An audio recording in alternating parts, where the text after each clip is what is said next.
Muy buenas, hoy toca hacer el análisis de los reglajes para el circuito de Imola, este gran premio de Emilia-Romagna de Fórmula 1. Os voy a dejar en la descripción del vídeo enlace a una lista de reproducción con los tres análisis de este circuito. Primero el de los datos, la característica, un poco viendo más la telemetría y demás. Luego el análisis del pilotaje, cómo está cada curva, y luego pues también este, ¿vale? Que vamos a ver los reglajes de los coches, por dónde deberían ir las ideas por aquí, y también vamos a apoyarnos un poco en los datos de telemetría para que lo entendáis mejor, ¿vale? Recordando también algunos conceptos, sobre todo del vídeo aquel de analizando los datos más importantes, ¿no? Que al final es de lo que partimos para diseñar nuestros reglajes. En cuanto a la aerodinámica, que es el dato pues que más suele llamar la atención, vamos a tener una carga aerodinámica que se estima media. Esto, bueno, va a tener bastantes matices, veremos si algunos equipos deciden poner más carga aerodinámica en el tren delantero, más en el trasero, es decir, cómo equilibran este balance aerodinámico, porque ya sabéis que si pones más carga en el tren trasero, pues es verdad que vas a conseguir más carga aerodinámica general, vas a poder traccionar mejor, puedes tener también un poco más de velocidad al salir de curvas de velocidad media, porque al final estás generando agarre en ese tren trasero, que es el tren que empuja el coche,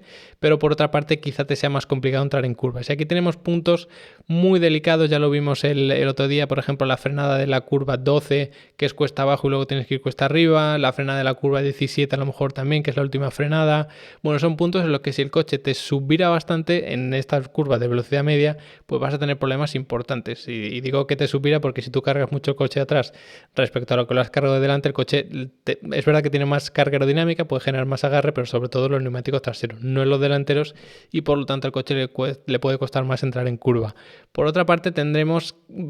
yo creo, bastantes equipos que van a poner una carga aerodinámica quizá media alta, no tanto media, es decir, un poquito más de carga aerodinámica de lo que se puede estimar. Esto te va a ayudar en varios aspectos. El primero, pues lógicamente es más fácil conducir un coche con más carga aerodinámica, no se ha descartado la posibilidad de lluvia, que ahí se suele poner todavía más carga. Entonces, esto además te va a ayudar a mantener un desgaste de los neumáticos un poco más controlado, porque al final no te van a patinar tanto los neumáticos, no lo vas a estresar tanto, es como que van a trabajar más a gusto los neumáticos, ¿no? Entonces se van a sobrecalentar menos, y aparte vas a tener una ayuda extra en frenada, que esto se suele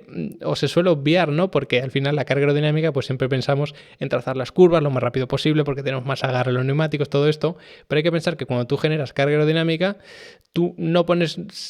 prácticamente nunca el tope de carga aerodinámica que tú puedes generar, porque eso te provoca un drag, una resistencia al avance, una fuerza del aire contra el coche hacia atrás. Esto es negativo en recta, pero en frenada a ti te beneficia. Aquí tenemos varios puntos en los que ese beneficio extra te puede resultar de una gran ayuda, sobre todo en estas curvas que ya digo que son frenadas cuesta abajo, la de la curva número 12, la de la curva número 17, son frenadas bastante complicadas que si tú tienes un poco más de carga aerodinámica que por una parte te ayuden a frenar y por otra parte te ayuden a tomarla más rápido, pues es una ayuda que se agradece, porque al final, bueno, el coche de Fórmula 1, si está cuesta abajo frenando, ese peso del coche está empujando el coche hacia adelante y es algo que tú no quieres, sobre todo teniendo en cuenta que tenemos coches bastante subviradores en entrada a curva, que de por sí les cuesta mucho entrar, así que esa extra de carga aerodinámica que te va a generar un poco de drag, un poco de empuje del coche hacia atrás, te va a compensar esa cuesta abajo de cierta manera, te va a ayudar a frenar, y además si pones más carga en el tren delantero, pues te va a ser bastante más fácil meter el coche en curva. Por eso, quizá un balance atrasado pues sí que te puede ayudar a salir más rápido de las curvas, pero no es un circuito de mucha tracción, no es un circuito de frenar muy fuerte y salir de curvas de muy baja velocidad y alcanzar velocidades muy altas. Es un circuito de mantenernos siempre en velocidades bastante estable, que de hecho lo podemos ver con los datos. Esto es algo que ya vimos en el primer análisis de este circuito, pero bueno, lo recordamos rápidamente. Este es el gráfico de la velocidad y como veis, pues sí que tenemos aquí un par de picos importantes de baja velocidad. El de la recta de meta pues es importante en cuanto a velocidad punta. Aquí al final de la recta, antes de las últimas curvas, pues también es importante, pero lo que caracteriza este circuito es manejarnos siempre en velocidades más o menos media alta. Por lo tanto, tener aquí un coche de una carga aerodinámica demasiado atrasado, un balance aerodinámico atrasado, que te ayuda a salir rápido de las curvas, pues sí que te puede ayudar en estos puntos, a la salida de este chicane tan cerrada, pero en el resto del circuito donde tú vas a ganar tiempo realmente es entrando rápido en curva. Cuando tú das este pequeño golpe de freno, que el coche se te cruce y entre bien en curva, eso va a ser lo más importante, y para eso necesitamos un balance de aerodinámico más bien adelantado, no más bien atrasado, que te daría lo contrario. Y respecto a esos frenos, pues vamos a tener algo curioso, y es que vimos que la temperatura bueno, media, máxima, mínima, entre la que nos movíamos era media tirando alta, lo que significaba que aquí los frenos, pues bueno, no es que haya que descuidarlos por completo, pero tampoco podemos poner unos conductos de refrigeración enormes, ¿no? Bueno, sí lo puede poner, pero no va a ser eficiente. Tú tienes que mantener siempre, mientras esté del lado de la seguridad y mientras frenen bien esas pinzas y esos discos, pues reducir el conducto al máximo, porque ese aire lo puedes dedicar, como decimos siempre, a generar downforce o a reducir el drag. Así que en este sentido, pues bueno, podemos quitar un poquito de aire a esos conductos de freno, insisto, no mucho, porque la dificultad para los frenos se considera media, incluso media alta, en función de a qué pico o a qué zona del circuito nos estemos refiriendo, pero el resto de los reglajes, donde yo creo que va a estar la clave, es en equilibrar la fuerza de frenado, la presión de frenado máxima y el balance de freno, porque además estos coches, según vas soltando el freno, según vas perdiendo velocidad, también se puede ir cambiando el balance. Si tú tienes un balance de freno muy adelantado, eso te va a, bueno, quizá te permita frenar el coche de forma más eficiente, pero por otra parte te va a inducir cierto subviraje en entrada curva, que ya hemos visto que es el gran problema de estos coches, ya lo hemos mencionado con la aerodinámica. Por lo tanto, atrasar ese balance de freno puede ser algo positivo. Tenemos esa serie de frenadas cuesta abajo que nos van a dificultar bastante, y ahí es verdad que te cueste mucho meter el coche en curva, es un problema grave, pero en esas frenadas lo más importante sin duda es que el coche te frene lo más eficiente posible, porque está cuesta abajo, porque a lo mejor estamos metiendo cierto giro volante y ahí tú lo que quieres es buscar la eficiencia máxima. Así que eso es a tener en cuenta, porque a lo mejor tienes un balance demasiado sobrevirador, que sería raro en entrada curva,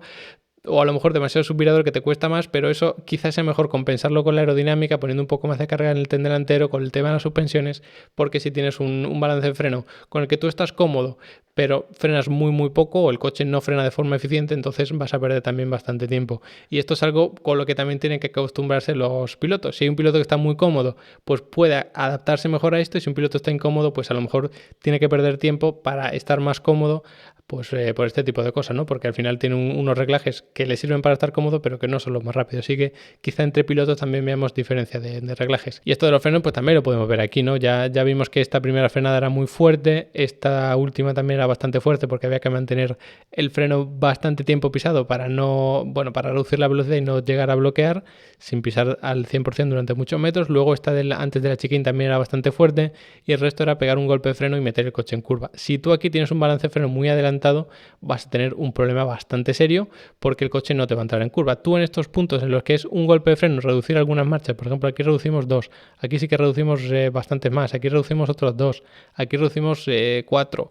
pues en estos puntos lo más importante es que cuando tú hagas esto el coche se meta rápidamente en curva, para no tener que alargar mucho esta frenada, que es donde perderías tiempo. Así que lo ideal sería aquí atrasar un poquito el balance de freno y luego adelantarlo, quizá, que esto se puede hacer del volante, para las demás frenadas. El problema está en esta última, que si tú adelantas mucho el balance de freno, puede que te sea muy fácil bloquear, porque el primer tren que se bloquea siempre es el tren delantero, porque estos coches están diseñados así. Por lo tanto, si tú adelantas más todavía el balance de freno, va a ser todavía más fácil que llegues a bloquear ese tren delantero. Así que aquí vamos a tener que tener mucho cuidado con ese balance, hay que equilibrarlo muy bien para optimizar la frenada y no bloquear delante. Aquí atrasarlo un poco, y en estas otras dos frenadas fuertes, que son más bien en una situación un poco más llana del circuito, pues sí que podemos adelantarlo un poco para optimizar la frenada, estar un poco más cómodos, siempre sin pecar de un coche excesivamente subvirador que no le cueste tanto entrar en curva. Y para terminar vamos a hablar un poquito de las suspensiones, y aquí lo que tienen que priorizar sobre todo es el agarre. Podemos fomentarlo poniendo unas suspensiones más rígidas, evitando que el coche se balancee mucho, por lo tanto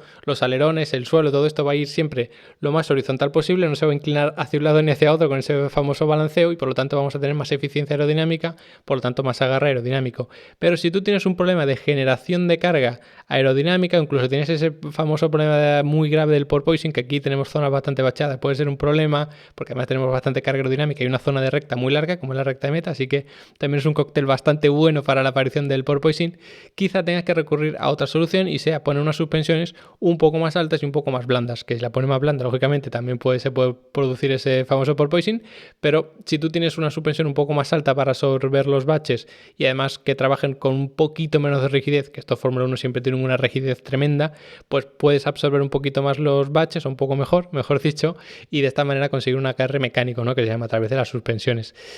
Por lo tanto, va a ser muy interesante esto. Si tú eres capaz de conseguir una velocidad punta importante con una carga aerodinámica decente para el resto de las curvas, las suspensiones pueden trabajar de una manera. Pero si no eres capaz de conseguir esto, y para tener esa velocidad punta decente, que no te pasen todos en la recta en carrera, necesitas descargar muchísimo el coche de carga aerodinámica, entonces vas a tener un problema, porque no vas a tener ese agarre aerodinámico, vas a tener que recurrir a un agarre mecánico de las suspensiones, poniéndolas más altas, poniéndolas más blandas, y eso no es del todo eficiente luego tampoco, porque va a perjudicar lógicamente a la aerodinámica. Así que mucho ojo con esto, porque al final es un poco lo de siempre, ¿no? Si tú tienes una unidad de potencia que te da muchísimos caballos, puedes poner más carga aerodinámica y jugar más con las suspensiones. Si tienes una unidad de potencia que no te da muchos caballos, lo tienes que compensar de cierta manera poniendo menos carga aerodinámica para conseguir esa velocidad punta. Por lo tanto, no vas a tener ese agarre aerodinámico, vas a tener que buscar el agarre mecánico a través de las suspensiones, y tu coche pues va a ser menos eficiente. Así que siempre está todo muy, muy relacionado. Podríamos hablar más de los reglajes, del diferencial, que sí del reparto de los mapas motor y todo esto, pero bueno, vamos a dejarlo ahí para hacer un resumen un poquito más al grano. Espero que hayáis aprendido cosas, espero que os haya gustado el vídeo. No olvidéis echarle un vistazo a Level Up Academy, sobre todo si queréis aprender más de reglajes y de Fórmula 1, que hay bastante contenido ahí. Y nada, nos vemos después del Gran Premio haciéndole un buen análisis.